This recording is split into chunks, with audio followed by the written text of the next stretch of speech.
Davido figbe bọnu èmi ò yàlè mọ́ o mi ò fẹ́ wàhálà o.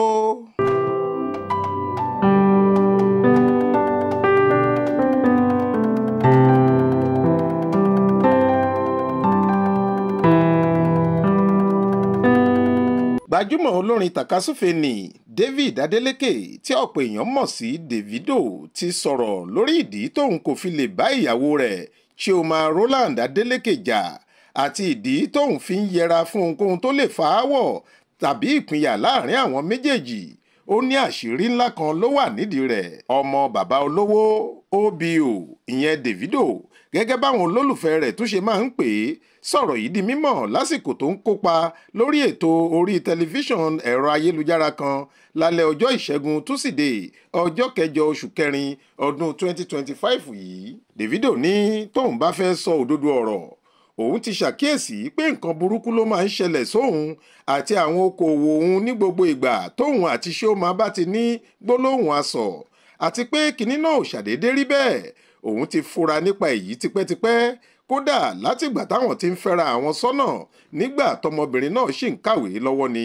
Ó ṣàlàyé pé ìyàwó mi ní kinní kan kò yé mi náà o mi ò sì mọ nǹkan tó jẹ́ àmọ́ ohun tí mo ti ṣàkíyèsí lọ́jọ́ tó ti pẹ́ ni pé nígbàkúùgbà tèmi àti ẹ̀ bá ti ní gbólóhùn asọ̀ tàbí pé a jà tí kò sì tètè parí nǹkan burúkú máa ń ṣẹlẹ̀ sí okòòwò mi ṣáá ni. Torí ẹ̀ nígbà míì tí ìjà bá wáyé láàrin wa ó máa ń sọ fún mi pé o ti ń bá mi jà bí o tún ti bẹ̀rẹ̀ kò burú má wọ́rì ṣebí àwo orin rẹ tuntun máa jáde láìpẹ́ yìí o sì fẹ́ bá mi jà àbí àti bẹ́ẹ̀ bẹ́ẹ̀ lọ. Ó ní oore ọ̀fẹ́ yẹn ṣáá ni. Látàrí èyí níṣe lòun máa tètè súnrakì tóun á sì parí aáwọ̀ náà torí òun mọ̀ pé àbájáde ẹ̀ kì í dáa rárá. Nígbà tí wọ́n tún béèrè lọ́wọ́ olórin hip hop yìí pé báwo ló ṣe ń ṣe ọ̀rọ̀ ti àwọn ọlọ́mọge sí lásìkò yìí pẹ̀lú ìgbéyàwó rẹ̀, Davido fèsì pé òun ti ń jáwọ́ nínú nínọsẹ̀ síta o. Ó lóun kò yan àlè tàbí ṣeré gélé káàkiri mọ́ torí òun fẹ́ kí ilé òun tòrò kí ọjọ́ ọ̀la ìdílé òun sì dára àti pé òun rí i pé òun ti ń dàgbà ó sì nírú ìwà tí wọ́n gbọ́dọ̀ bá lọ́wọ́ àgbàlagbà ọmọlúàbí. Ó ní ọmọ 5 làwọn obìnrin 4 ọ̀tọ̀ọ̀tọ̀ ti bí fóun kí lòun tún ń wá irú ẹran wo ló kù tóun kò tí ì jẹ́ rí. Torí bẹ́ẹ̀ bóun ṣe fẹ́ mójútó àwọn ògo wẹrẹ tọ́lọ́run fún òun ló kù báyìí. Mi ò yàlè mọ́ o mi ò fẹ́ wàhálà ọmọ 5 látọ̀dọ̀ obìnrin 4 ọ̀tọ̀ọ̀tọ̀ ni mo ti ní.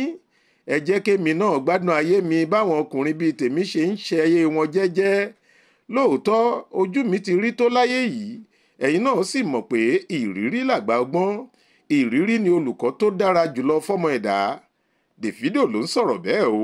Tẹ́ ò bá gbàgbé ọjọ́ 25 oṣù karùn-ún ọdún 2024 tó kọjá yìí ni òṣèré táwọn ọ̀dọ́ fẹ́ràn orin rẹ̀ kárí ayé yìí ṣe ìgbéyàwó alárinrin pẹ̀lú ìyàwó rẹ̀ Chioma tí Ọlọ́run sì ti fi ìbejì làǹtìlanti tàwọn lọ́rẹ.